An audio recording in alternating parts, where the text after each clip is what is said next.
Chapter 2. The Great Pyramid. Giza, Al-Mizr, Egypt. March, year 832 AD.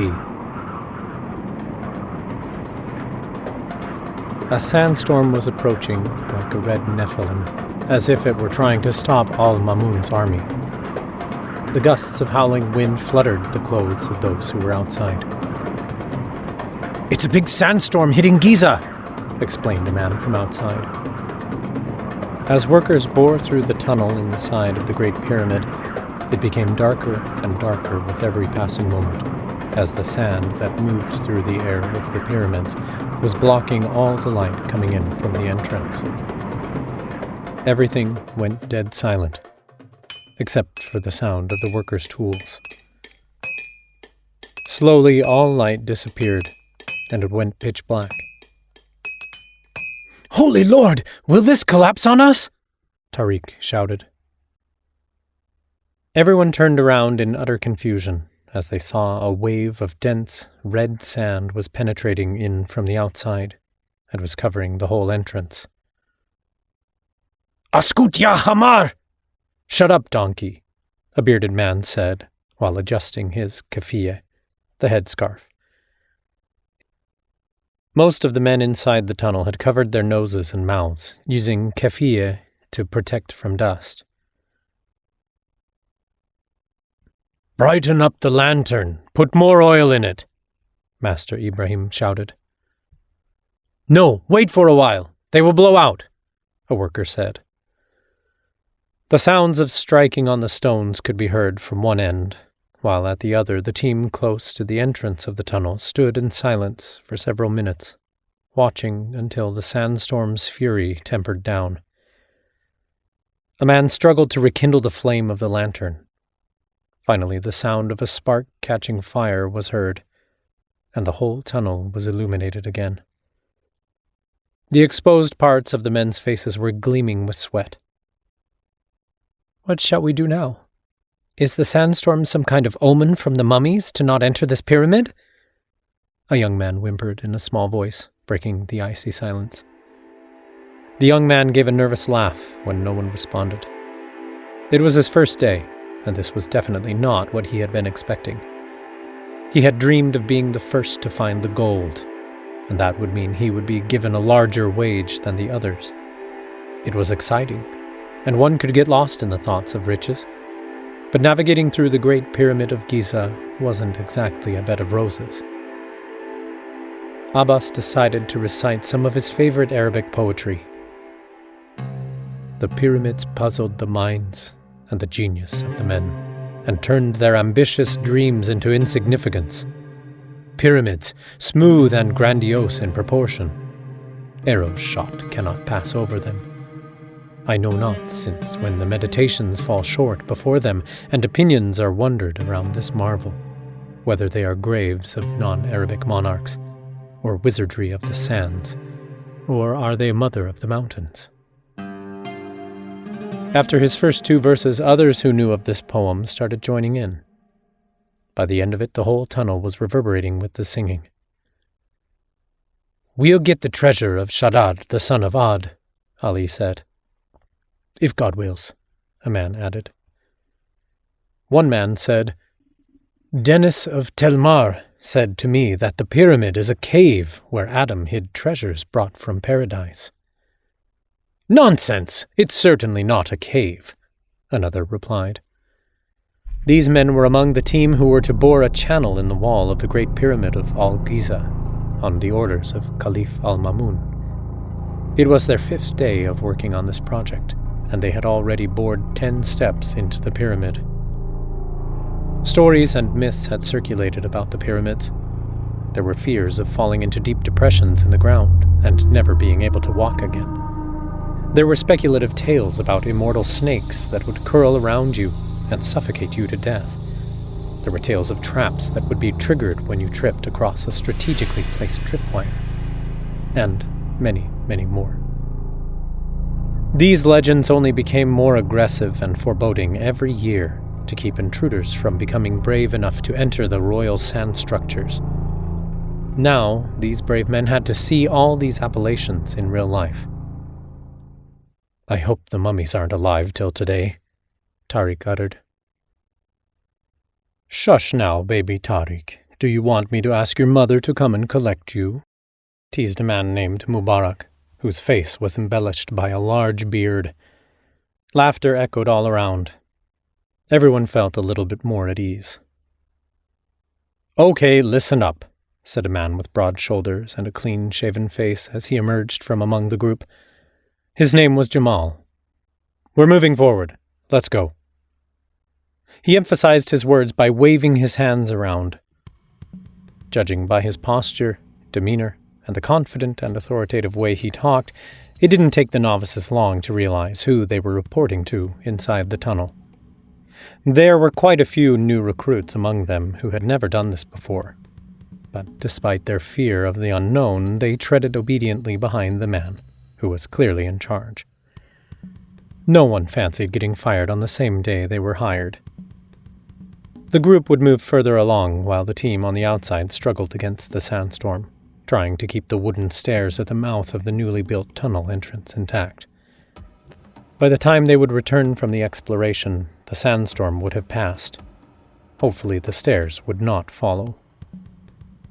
They progressed deeper into the structure until they arrived at a place where the tunnel bifurcated into two passages, one descending and the other ascending.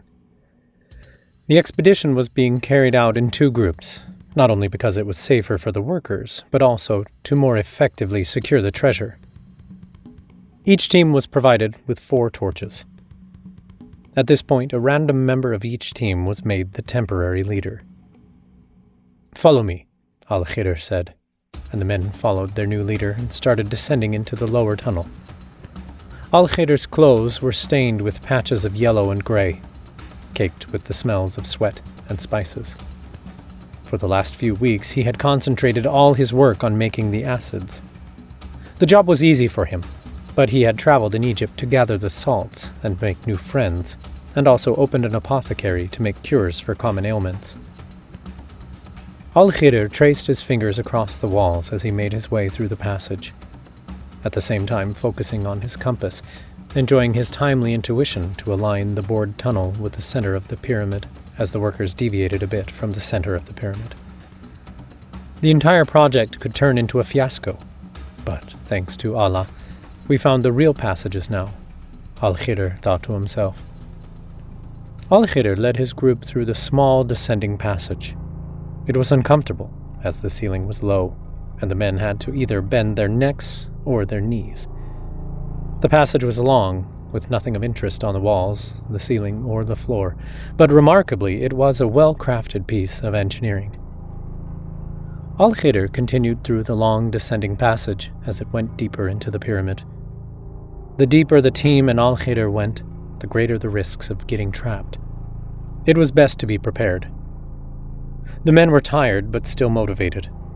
It took them roughly 20 flips of an hourglass to carefully descend into the cobweb-filled passage. They feared that pyramid might have hidden traps. Al-Khidr did not let his team rest. He argued that they would find something, but in actuality, Al-Khidr wasn't sure about anything. Where they were going was the deepest this structure went, so it was the toughest place to go. This had to be it. This had to be where they would hit the jackpot. "I am thirsty. Maybe the subterranean chamber has a pit of water," one man from the team inquired. "Don't drink. Even if you find water here, it could be poisonous," Al-Khidr advised, and he gave his water skin to the man. Al-Khidr proposed to his followers, "Tie up a rope around my belly and I will go down into the passage first, until I reach its bottom, and then, if all is fine, I will let you know." The team liked this proposal, and so Al-Khidr went first into the lowest chamber of the pyramid. He found it safe and called up for his team members to come down. In the lowest chamber, they soon reached a place that appeared to be rough-hewn cavern, not as smooth as the other stones in the pyramid. The team quickly searched the cavern. One man jumped into a trench and explored the pit, but there was nothing there. "Nothing. It's a dead end." Al-Khidr checked around to confirm this. This is not a resting place. Pick up your stuff. We have to move. Al-Khidr commanded in a deep voice before anyone could say anything. Atim stared at Al-Khidr as if expecting him to say something more. Will you get off your asses any time soon? That got everyone up. Some men, however, were suspicious. Everyone knew anyone could be dishonest and untruthful in the face of money. Follow me. We are going to go straight up ahead and continue on to wherever this path takes us, Al-Khidr informed them, pointing toward the tunnel where they had come from. The group started on their journey again, taking their axes, torches, ropes, food, and water. Rashid, the person who initially asked to lead, increased his pace and caught up with Al-Khidr. Rashid had been made the leader of the group before they even entered the pyramid. He was the one who had been given authority. But now, Al-Khidr had taken it from him, having been made leader by the authoritative Jamal, the broad-shouldered man who was earlier coordinating with the team on the outside of the pyramid. So who sent you? Rashid asked, making direct eye contact. I wasn't informed about someone else coming to lead my team. I'm under my orders, and you should be under yours. I order you to stop questioning your superior, and simply let the actual leader handle this, Al-Khidr responded. Rashid was a rugged man from Caliph's army. He saw the pyramid as a cave of thieves in the story of Aladdin.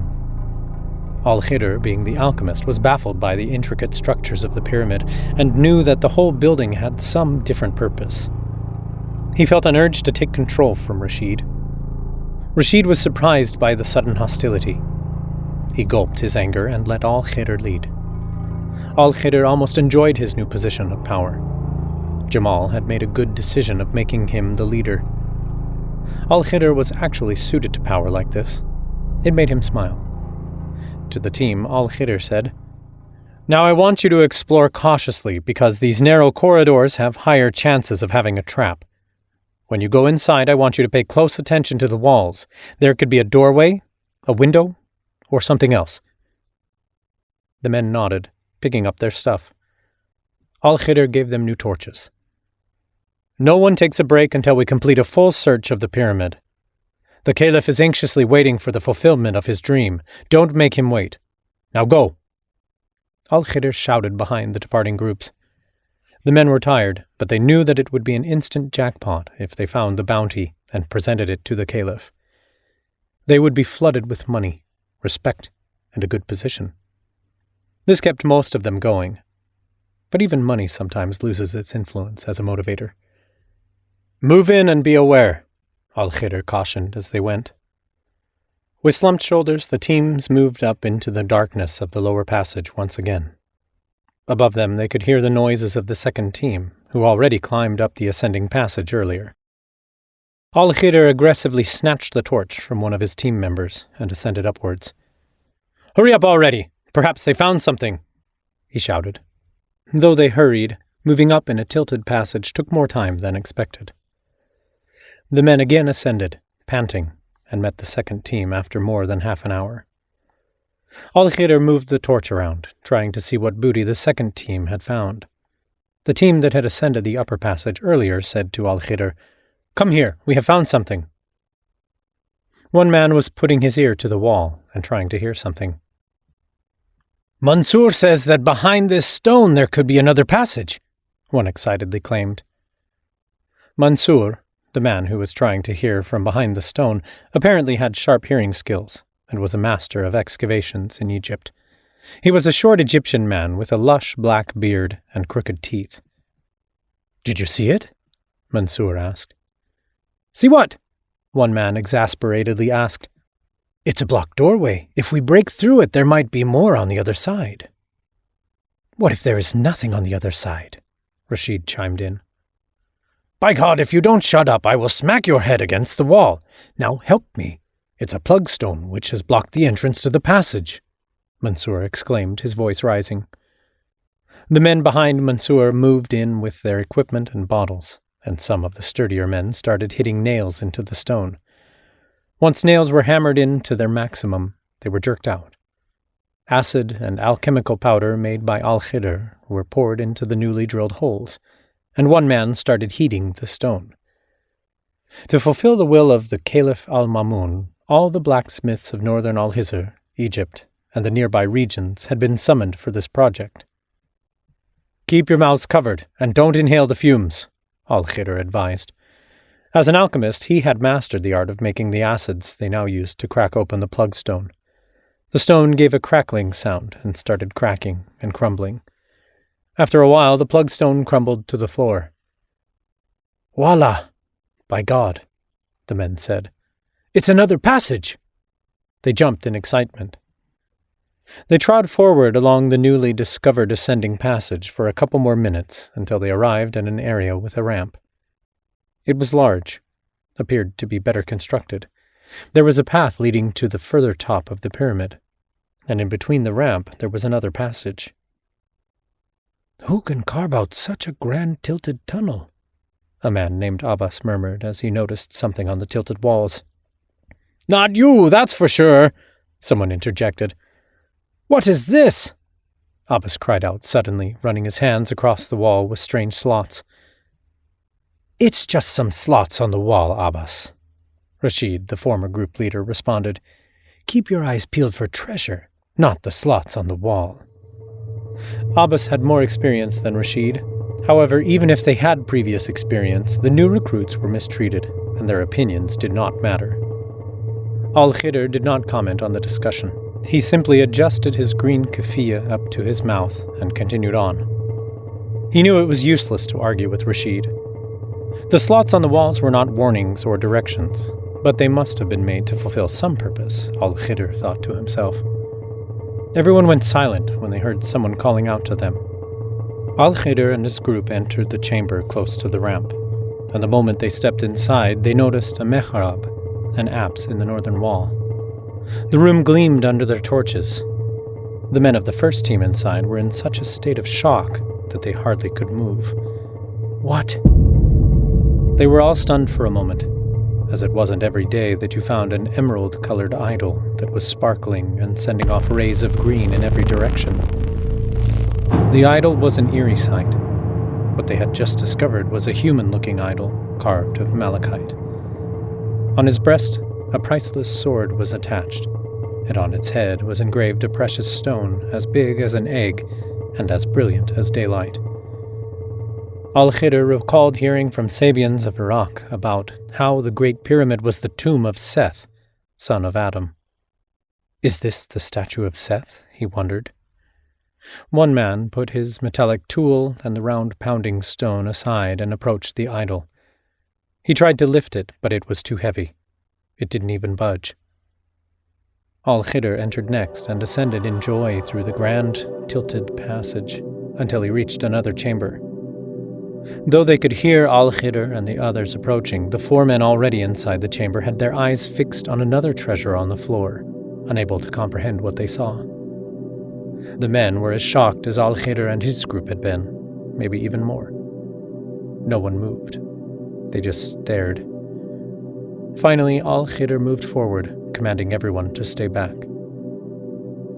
In this chamber, close to its southern wall, there was a large rectangular open arc made up of a single stone. Al-Khidr went closer and inspected it.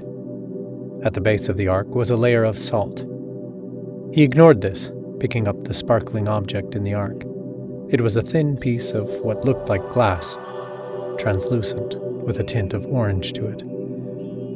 Al-Khidr tapped on it with his nails, and sure enough, it was glass. However, it was a bit too soft to be glass. The glass one can find on Earth is not normally malleable, but what the group had just found here was a glass that could be twisted and turned. Al-Khidr couldn't believe his eyes as he curled the glass-like substance and closed it on his wrist like a bangle. He raised his fist to show the group, which was in complete awe as well. Then they saw the metals that had been there for centuries, all of them still intact. Not a single piece was rusted. There was purple, blue, and green orbs in the mix as well. Gold that was shinier than normal gold could be seen in the distance. The ark also contained a worn-out rope-like material and a large piece of aquamarine stone. But most conspicuous was a sphere with strange engravings over it. It looked like an amalgamation of different metals, with a rounded cavity to access the core. Al-Khidr took the ball in his hands and was about to put his finger in the cavity, but Rashid took it from him and put the malleable glass and sphere in the sack. "This goes straight to the treasury, man," Rashid said, and smiled mischievously at Al-Khidr. Al-Khidr gulped his annoyance and handed over the sphere. But although he had given the sphere to Rashid physically, it maintained a magnetic effect on him, as if two attracting poles had been separated. They found no human remains inside the chambers. Al-Khidr wondered why this northern male pyramid was so thoroughly protected, and why it had no mummy. The men were tremendously happy, as they had found something unlike any other bounty previously found. They patted Al-Khidr's back and hugged each other for good fortune. For everyone, this one expedition had made them an enormous amount of money. But among the men, there was one who was not the luckiest, despite making the most. When the pyramid's exploration team came out with treasures, the sandstorm was already gone. The area outside was full of spectators who were shouting in joy. Al-Khidr took the stairs and descended. He had lifted his hands like a victory obelisk and was moving toward the crowd, when suddenly an old bearded Nubian man took hold of his hand from behind and whispered into his ear, "You'll need me. I am Dul al-Nun. Search for me in Akhmim." The man then disappeared into the crowd. Al-Khidr was surprised, confused, and even afraid. He looked around, but the crowd took Al-Khidr over their shoulders. He could not locate the man who had spoken in his ear.